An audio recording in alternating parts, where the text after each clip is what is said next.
and welcome back to Discomfort Films. This is my Blu-ray collection update for February 2024. There's been some interesting developments. I finally fucking got a PS5, so I can now start actually watching 4Ks.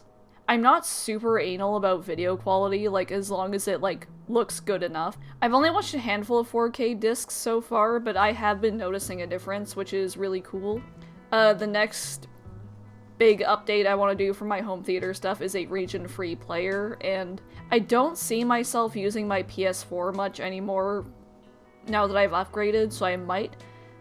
I'm not super, like, technologically competent, but I might look around online and see if there's a way that I can, like, hack it to be region-free. I have no idea if that's possible. I know you can do it with regular Blu-ray players, but I don't know, we'll see. Anyway, I'm just gonna jump right into it. The pile I have here is predominantly Vinegar Syndrome Black Friday and Videomatica Boxing Day stuff, although there's like a couple other assorted things. And it's kind of ironic since I was just talking about how I've upgraded, but the first two things I have to talk about are actually a couple of DVDs. The first one is Nacho Cerda's Aftermath Trilogy, or as this one is just called Aftermath Genesis, although it does include The Awakening as well.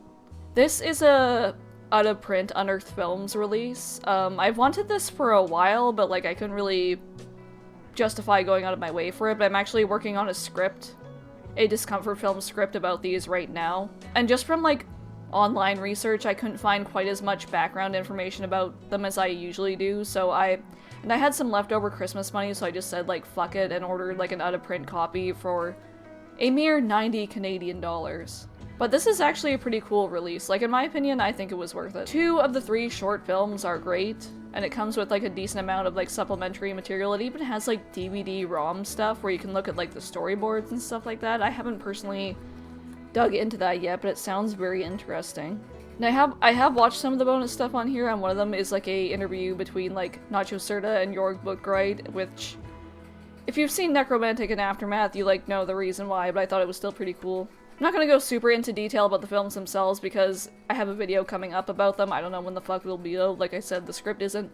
It's pretty far along, but it's not like 100% completed yet, so we'll see. The next one up is another really cool thing I found. It's Pink Floyd's The Wall. This is such a great movie, but I don't think it's ever been released on Blu-ray, at least like Region 1, because as far as I've been able to discern, it's like some rights issues with the music. I'm not 100% confident about that though, but yeah, this is such like a really interesting and kind of like essential like cult movie viewing. Like, I've been a fan of Pink Floyd since I was a kid, and The Wall is one of my favorite albums, but I never actually sat down and watched the entire movie until I got this. Like, I'd seen clips from it, but not like the actual movie beginning to end. And I'm really glad I fixed that, because it's a great movie. They're going fucking wild in there, I'm sorry. The album itself has like a pretty clear story to it, but this just kind of visualizes it in like a really unique and interesting way, especially the animations. The animations are so great. Like, they only make up like a very small portion of the runtime, but like they are so well made and so memorable. They just like get stuck in your mind, and like it just becomes like kind of the main iconography of the movie.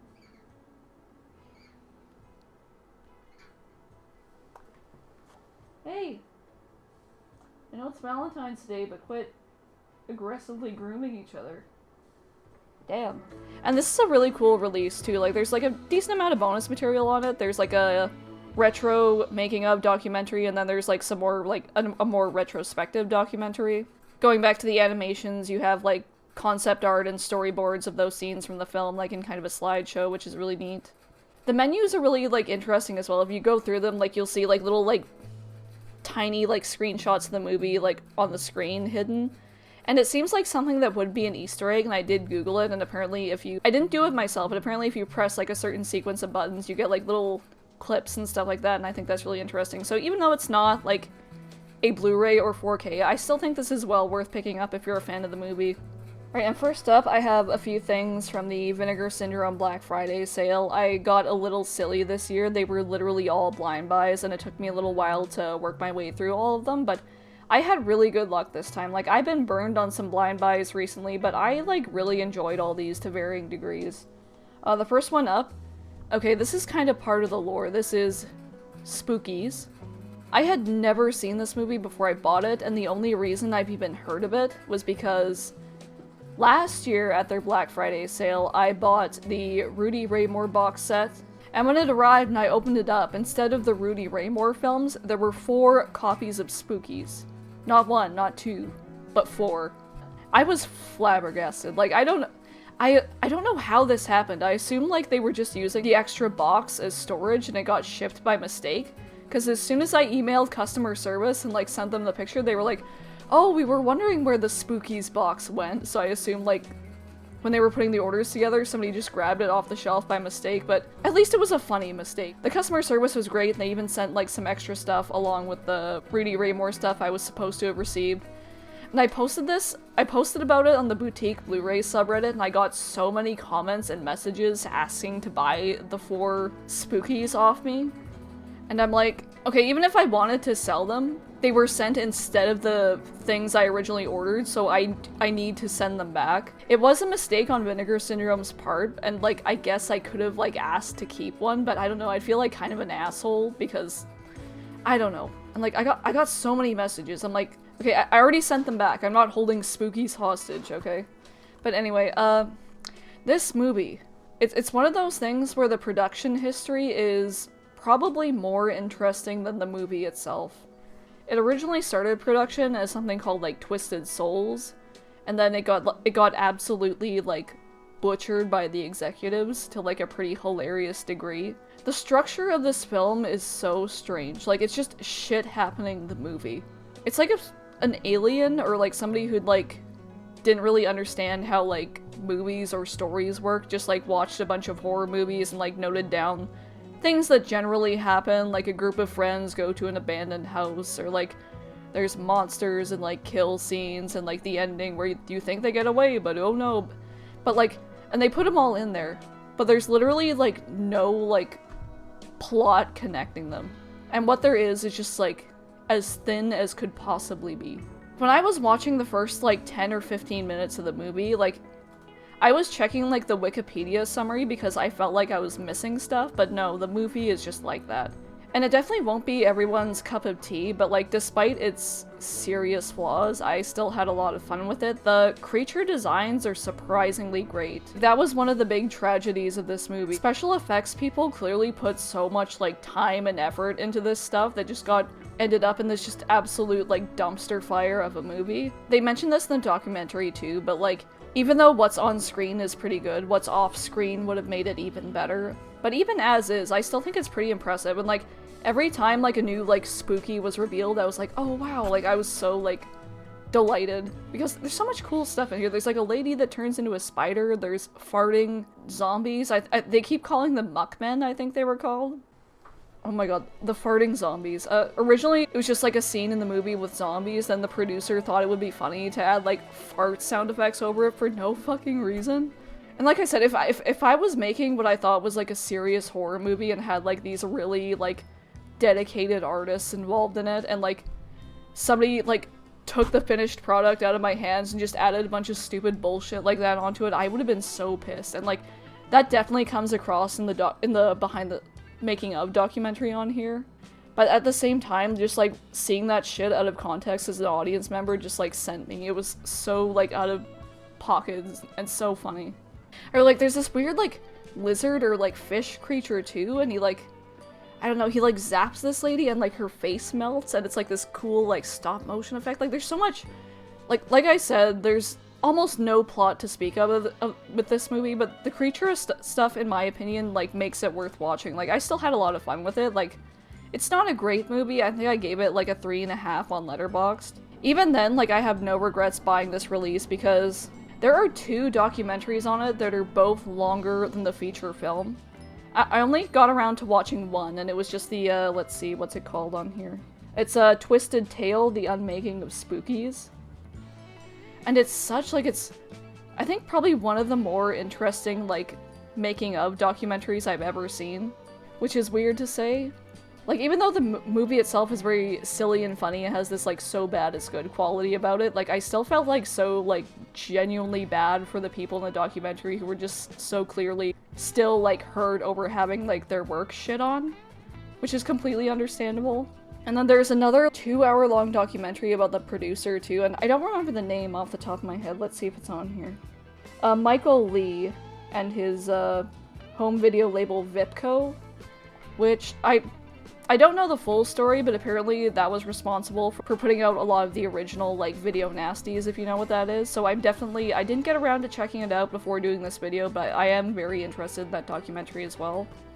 And I'm just gonna move on from this. Like I said, it's such a weird movie, but if you look under the surface, there's so much to it. So I'm really glad I got, like, spooky pilled and checked that out on a blind buy. And the next one up is Shatter Dead, a shot on video zombie movie. It's very unconventional. It's so unique and creative with its premise. Basically, like, the angel of death fucks like a human woman, and God gets so pissed that, like, no one's allowed to die anymore.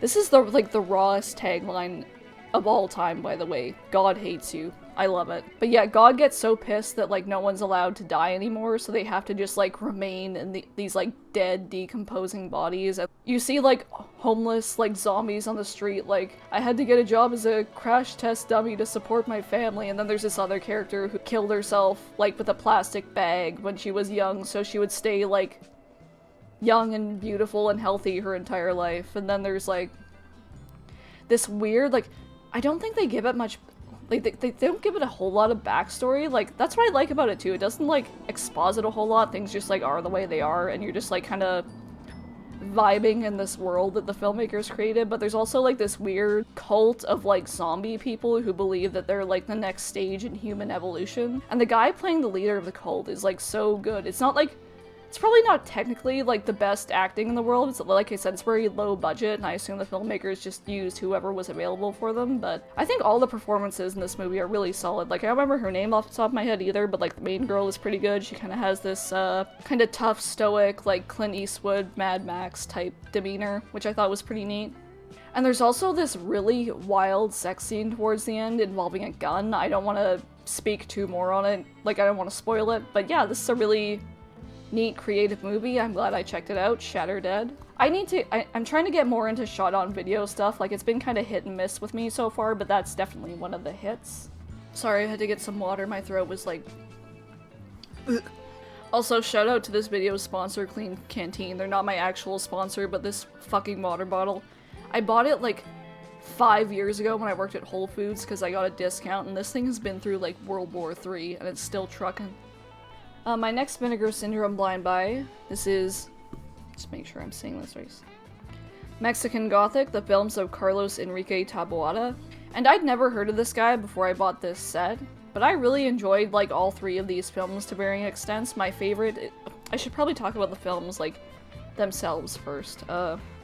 First of all, this, like, slipcover and, like, the little booklet and the art on the inside is very cool. So look there, and it's got some essays. But yeah, the films are Rapinia, Darker Than Night, and Poison for the Fairies. My favorite of the three is definitely Poison for the Fairies.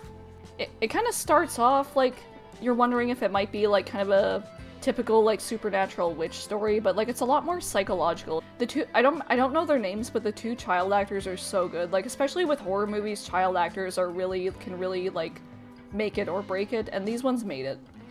And like the way like the tension and stuff in the story really escalated, and it has this really nice downer ending as well. Darker Than Night, I didn't like it quite as much. Like, it is like kind of a typical story where like these girls are in a house and they get picked off one by one. Basically, there's not really any like surprises in this story, but I still enjoyed it for what it was. I really enjoyed the production designs and the costumes in this one in particular. It's very like, and it's called Mexican Gothic, but it's very, like, gothic, but also, like, very vibrant, which I think makes it kind of unique. And it's got a cat in it, which is good. Rapinia is kind of strange because it's not really a horror movie at all. It's more of, like, a drama about this, like, very poor, like, woodcutter or lumberjack. I'm not sure, like, what the distinction is, but they live out in the boonies, they're poor, and the main character is, like, really dissatisfied with his situation, especially when he's got a baby on the way. But one day while out in the woods, he sees this plane crash that's full of rich people, and no one else knows that the plane crashed there yet, so he starts, like, stealing, like, jewelry and, like, valuables off the bodies and planning to sell them, and then, like, his buddy gets in on it too, and again, the situation kind of escalates and it has this like really downer ending, and I thought it was pretty, like, it's kind of the odd one out when it comes to the 3 films. So I thought it was pretty well made, and I thought the lead performance was pretty good. So yeah, very happy to discover this like really interesting new filmmaker. There's this, when I was reading about these films online, there was another one that people were talking about called like Even the Wind is Afraid or something, and it's not in this set, but I definitely like to seek it out if it has a release or streaming somewhere. Then the next one up, holy shit. This is Freeway. I fucking love this movie. It was so much fun.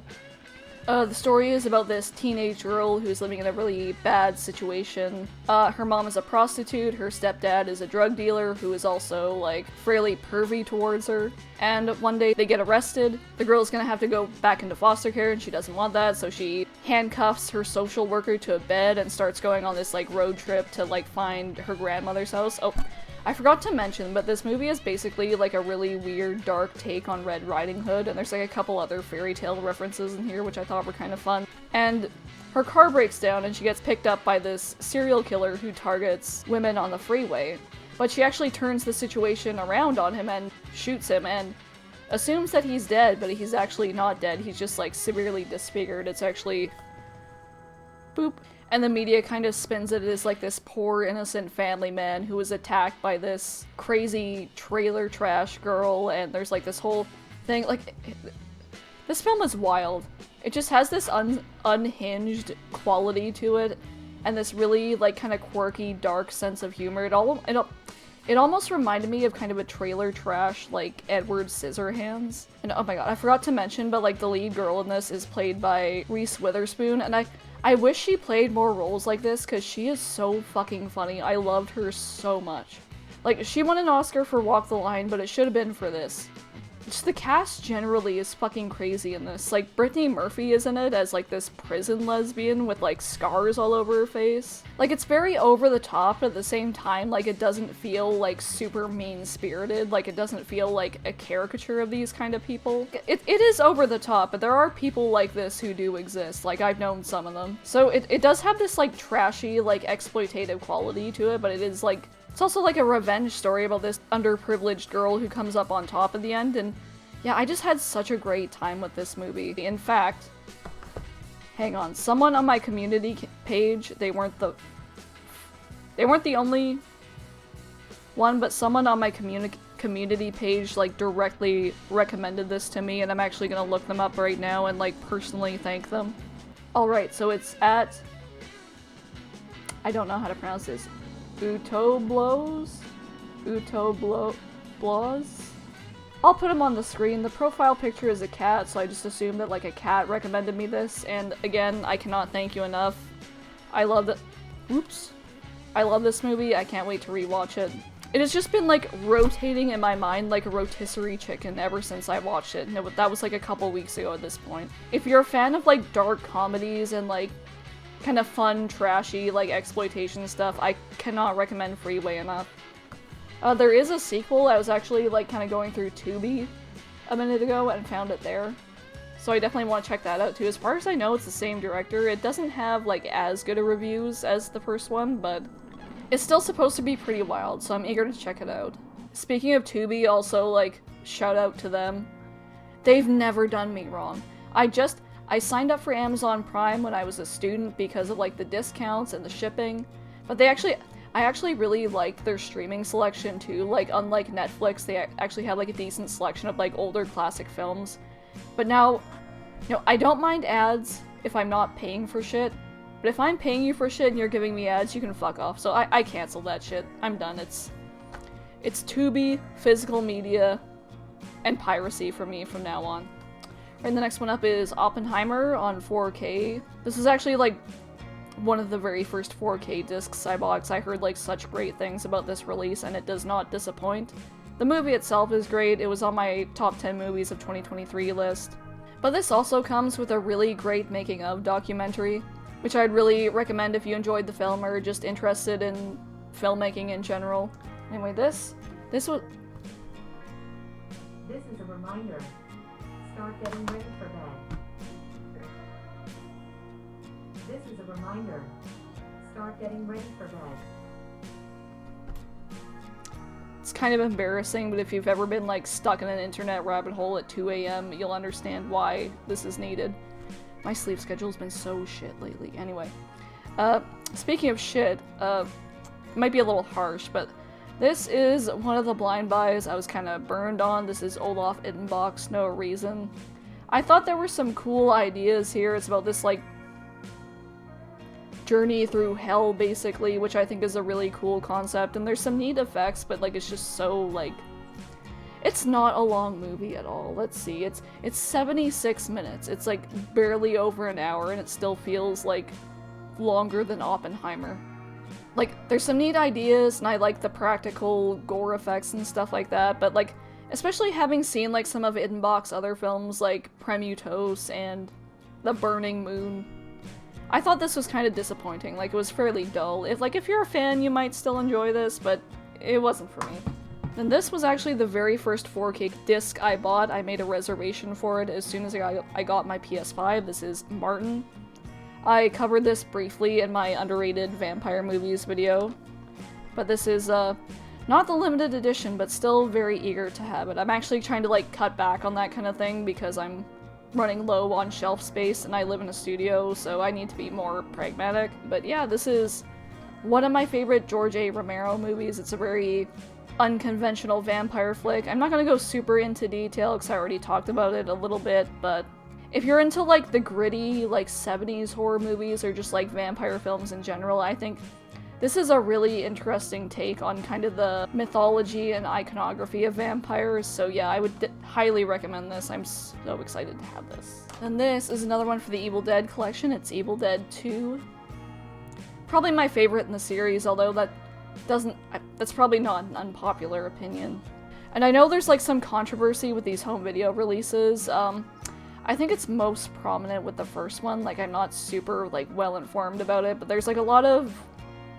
It's a little bit like this series equivalent to the Star Wars special editions. There's, like, some mistakes from the original releases that they corrected in some of the Blu-rays and stuff like that, and I do agree that the original version should be available. It's not, like, super egregious to me. Like I said, I'm, like, very pro film preservation. I think, especially since, like, a lot of the appeal of these movies is, like, kind of the DIY quality about them, I think the original versions should be available officially. But at the same time, like I said, I'm not, like, super anal. As long as, like, if I love a film enough, as long as it's not, like, butchered beyond recognition, I'm just happy to have a copy of it. That's how I am. And the next one up is Jodorowsky's The Holy Mountain. Not my favorite movie of his, that would be Santa Sangre, but I really like this movie as well. The first time I watched this recently, like, it was not under the best circumstances. Like, one of my pets was dying, so I still got some enjoyment out of it, but that kind of, like, put a damper on it, so I'm really excited to watch it again, because there's some stuff I really loved about it. Jodorowsky is such an interesting filmmaker, and this is probably, like, one of, if not, like, his best-known films. It's very abstract, and it's got, like, all these kind of critiques and satires of, like, society and religion and art, but it's also, like, surprisingly funny.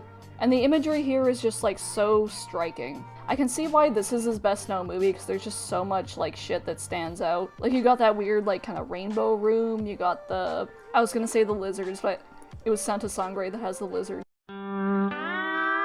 All, like, the religion guns, that was really fun. The robot who has sex and has a baby, that was my favorite part. I love that part. And, like, the ending, I don't want to spoil it if you haven't seen it. I don't really know what there is to spoil, but it's so much fun. Like I said, you can obviously tell this was made by this weird dude who's done a shitload of psychedelics. I don't know, they still have this, like, human quality to them and this humor.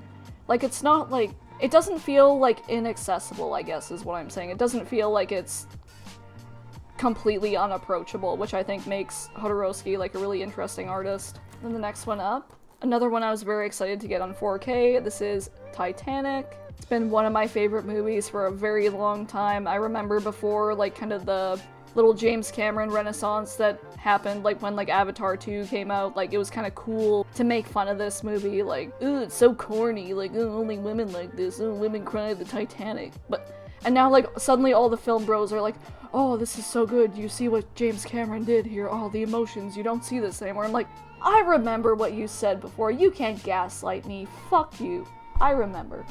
It is true though, like you don't really see this type of movie anymore. Like everything is so like ironic and self-aware, but like it's just so like refreshing putting this on and just seeing like, even if it's corny, even if it's melodramatic, just like the sincere like human emotion and the tragedy and the romance, like, and just the music and the production design and like all the performances. Like you can tell this dude was just like fucking autistic about the Titanic, and that's what I like about it too.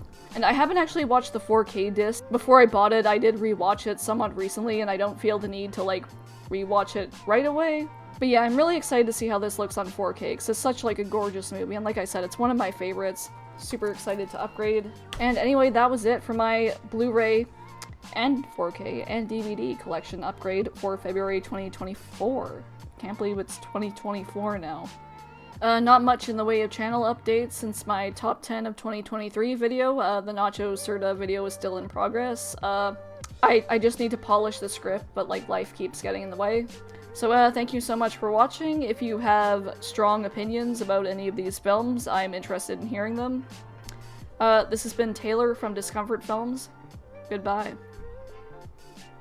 This ring light is starting to hurt my eyes. Okay, hi again, this is Taylor. If you're watching this, I did not finish the collection update video before I went to Fan Expo on the weekend. So I thought it'd be a neat little addendum to talk about some of the stuff I picked up at Fan Expo as well. There's no like Blu-rays or anything like that in here, but if you are interested in the stuff I talk about on this channel, some of this may be of interest to you. Meh.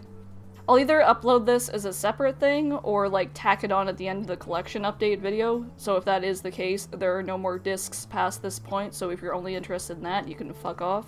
I just got a couple little pins here. There was another one that was a Billy from Saw, but he's already on my bag because he was small and I was afraid I would lose him. This is a cute little Godzilla acrylic pin. It's got like the pink spike design from the new movie that I'm very fond of. And it says, "I think I will cause problems on purpose." Super cute. I love his expression on there. And that is from Kaiju Cat. There's a QR code on the other side of this thing. I don't know if you can like scan it. I don't know if my camera quality will be good enough that you can scan it through here, but it's worth a try.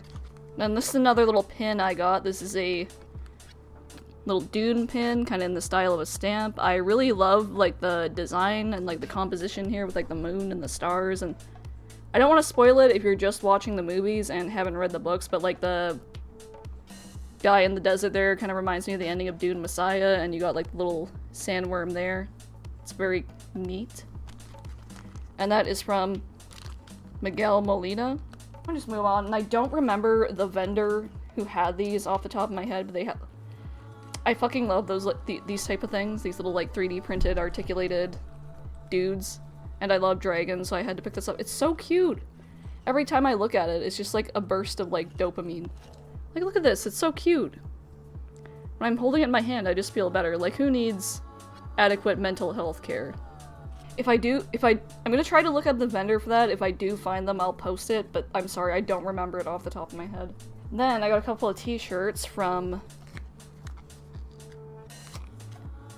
blim.ca. I was very excited to find these here because I desperately need some more like grungy horror shirts. I had a bunch of shit from Rotten Cotton that I picked up from over the years, but like my weight fluctuates a lot, and like I was in a Marie Kondo phase at some point, so I'm like, oh, if these don't fit right now, I'll just get rid of them. I can just buy new stuff, and then you're unemployed, Rotten Cotton is out of business, your favorite designs are gone. So yeah, I've been looking for like kind of a replacement, and it's nice. These guys are in East Van, so it's nice to find something more local, and the first one is Ichi the Killer. Haven't seen this in a while, I desperately need to rewatch it. And then the other one is kind of a Junji Ito collage. I really love his art style so much, and I see so many people in public with like Junji Ito designs, and I'm always jealous of them, so I'm glad I have my own now. And they had some other cool designs at the booth too, so I'm really excited to have found these. Can't wait to wear them. And normally when I go to these things, I buy a bunch of art prints. In fact, I still have some art prints from last year that I haven't put up yet. But like, I don't know what it is, because like before I moved here, I used to go to Edmonton Expo in Alberta, and I feel like the floor plan or whatever was just so much like better designed. Like Every single time I've been to Vancouver Fan Expo, like the foot traffic in the main hall is so fucking bad. And this year was probably the worst. Like, normally I would like to spend a lot of time just kind of like chilling in like the artist alley and the vendors and like kind of window shop and check out a bunch of things, but like I felt like I spent I felt like I spent like 90% of my time in this convention just being like herded along involuntarily, and I already have anxiety at these like big public events, so it was like so stressful. So I didn't pick up as much as I thought, and I did grab a couple of things. There's this, every single year I go, I feel bad, I don't remember their names, but there's this like booth that has all these poster prints. And they got like so much like weird niche stuff there. It's so great. And I always get stuff there every single year.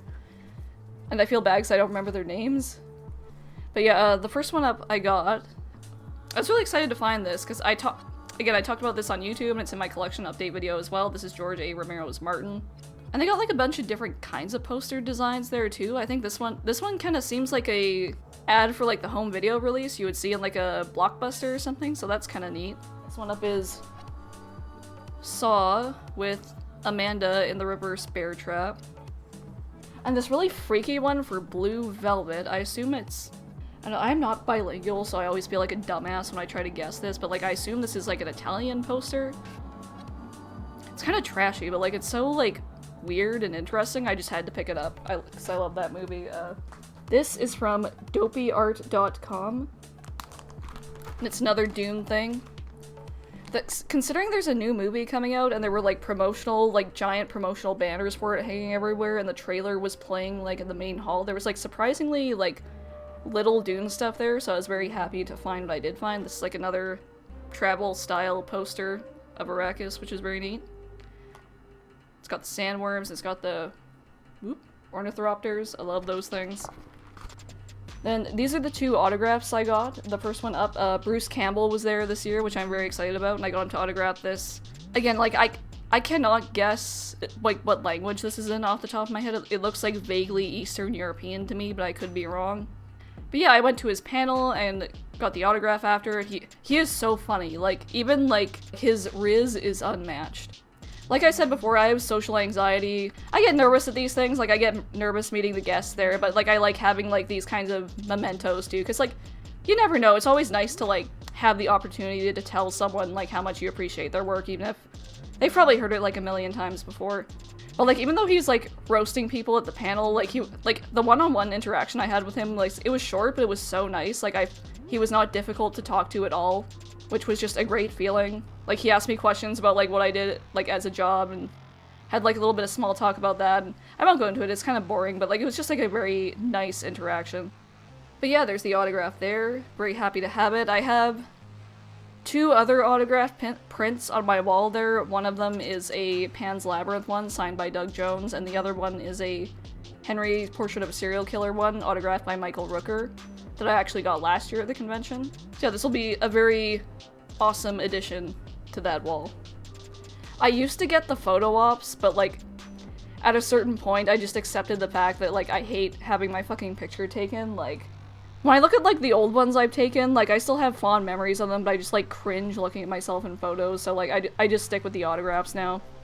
And then the last one, I don't know if I mentioned it in my collection update video, but like another thing I got into after I got a PS5 after 4Ks was Baldur's Gate 3. I was so fucking excited to play that game because like I'd heard so much about it, and it seems like something that would really scratch, like, the Dragon Age itch, and it's been scratching that itch. Real talk, I like video games, but I fucking suck at them, so, like, unless I'm particularly good at it, I always play on easy mode. But I've been really enjoying this so far, like, even through, like, kind of the tedious, grindy parts. It's just, like, such, like, a well-put-together game. Like, the characters and the writing and voice acting is so great, and he was actually, like, a really last-minute addition. I don't know what happened, but, Neil Newbon, who plays Astarion in the game, he, like, I think they announced him, like, literally, like, days before the convention started, because I remember, like, looking online at the schedule for Bruce Campbell stuff and going, like, the fuck? So that was, like, a really nice surprise, and I got this, like, really neat print there that was at the booth. I got an autograph. Like, his autograph was, like, the very last thing I did, and, like, I was literally on my last brain cell, so I was, like, not very talkative at all. And I felt like kind of a dickhead, but, like, whatever. It is what it is. And you know what, it's not like a horror property, but Astarion's a vampire, so like close the fuck enough to go on the horror wall in my opinion. So yeah, even if like my experience at the con itself was like a little much, like it was a little overwhelming and frustrating at times, but like even through all that, there's still like all these little like moments and experiences that make the whole like clusterfuck worth it. So yeah, thanks for watching. Bye.